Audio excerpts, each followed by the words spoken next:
So hey there guys, and welcome back to Genius Apple, and welcome back to the Artemis Fowl series, and I'm back with a new book. So if you've seen the previous videos, then you would know that I have completed book 6 and now I'm going to be reviewing book 7. If you haven't seen my previous videos, then make sure to check them out. I'm going to be linking them in the description below, and make sure that you go and check all of them out before you move on with this one. So I'm back with the next series. That's a very weird noise. So today I'm going to be reviewing Artemis Fowl and the Atlantis Complex. Now, the fun part about this book was Artemis became nice. Really nice. A little too nice. Now, I'm going to be telling you first about the quality of the book. Okay, so the page cover and the page everything else was completely fine. The pages weren't, easily torn off or anything like that. And of course the soft cover copy I have here is pretty nice. So we'll move on with the next review part of the video.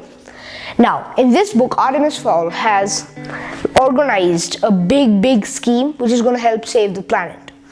This scheme goes against global warming. As you might know, it's a rising threat to our planet. So global warming is what Artemis Fowl plans to stop.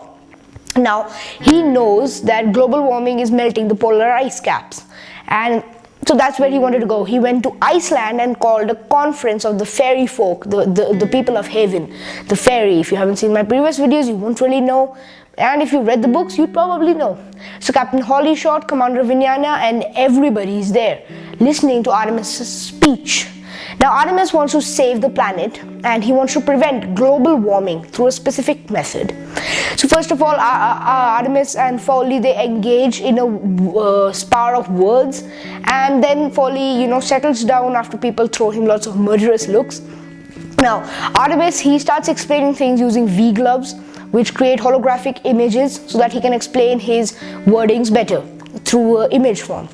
So he shows about a small, tiny micro wafer which is induced with a layer which will cover the ice caps. Now, if that micro vapor is thrown onto that micro wafer which contains micro vapor which contains micro elements is thrown onto an iceberg, for example, one vapor will spread in a specific area and it will layer out a specific material that will prevent the sun rays to harm it and the global warming to harm the part of the iceberg.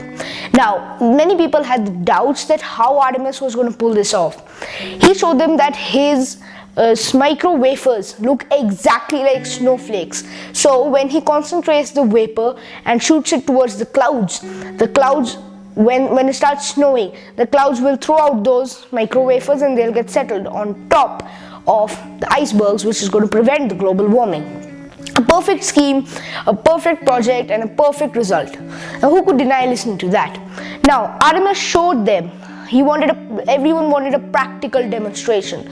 So he was ready to oblige, and he went straight on top of the iceberg and started his practical demonstration. At the same time, a probe, which was made of stealth ore, came undetected into the area. And in the starting of the book, Artemis starts noticing things which are related to 5 and 10, 15, 20 and so on. So he was 15 years old. The number of his vehicle had 5 digits in it, and the number of the people in the room were 5, and so he was pretty happy. But he never thought that this small disease, these omens of thinking that 5 is great and 4 is bad, because 4 apparently sounds like the Chinese word for death. So he didn't like 4, he loved 5. So he didn't pay close attention that the 5 and the 4 dilemma was actually a dilemma known as the Atlantis Complex. It is caused by extreme dabbling in magic and the guilt harbored due to dabbling in magic. Now, if you've seen my previous videos, you know Artemis Fowl had used some magic on his parents. That affected his parents as well, but in this book it started affecting him. So basically what happened was he was affected by the Atlantis Complex.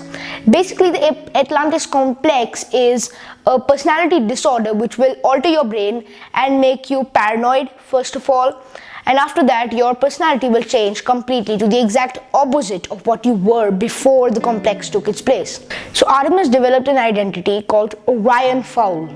Now if you don't know what the relation between Artemis Fowl and Orion Fowl was, you know that Artemis Fowl, he derived his name from Artemis, who was a hunter in the Greek mythology. She's supposed to be the goddess of the hunt and the moon, whose brother is Apollo, the god of the sun, but we are talking about Artemis.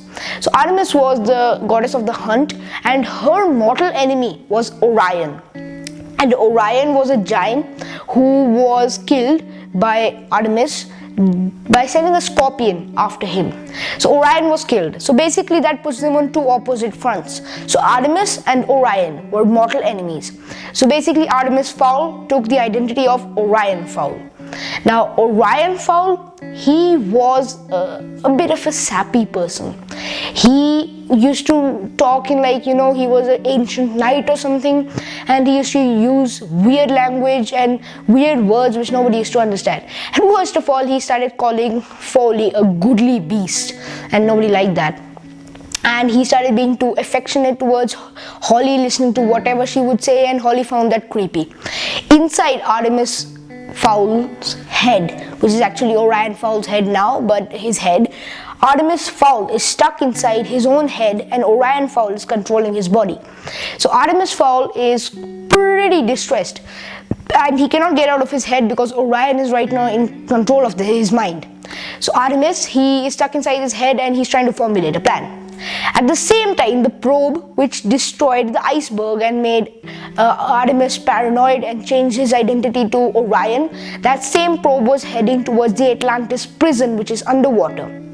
That probe wanted to smash into it and let free the person behind it. Now Holly, Orion, not Artemis, Orion and Folly all went into a shuttle after the probe.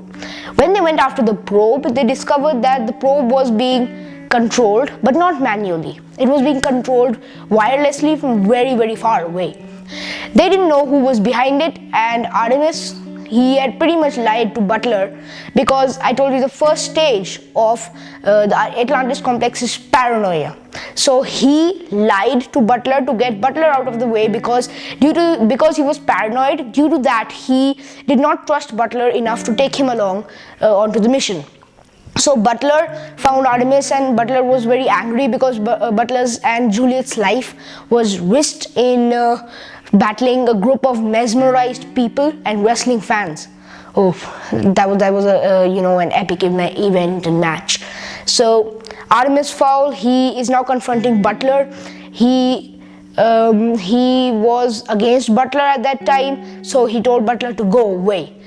Now that he's assumed the identity of Orion Fowl, Butler is still getting attacked, and Butler has met up with Mulch Diggums, the kleptomaniac dwarf, and they are at a team at one side, and Holly, Folly, and I like the name Holly, Folly, and Orion are underwater chasing the probe towards Atlantis prison.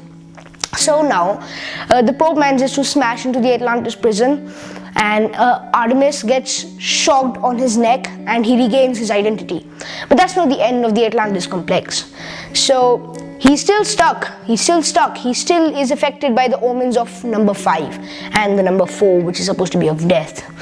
Oh man, this is a really, really interesting book. But now, when the hull of the Atlantis prison is cracked open, they evacuate. Everyone is evacuated. All the prisoners are evacuated because Holly Short managed to deliver a message to her commander. Now, Butler joined up with Artemis, and he was really angry at Artemis, but Artemis managed to explain the situation. After explaining the situation to Butler, Butler was happy enough with Artemis, and he knew it was not Artemis who had, got rid of him.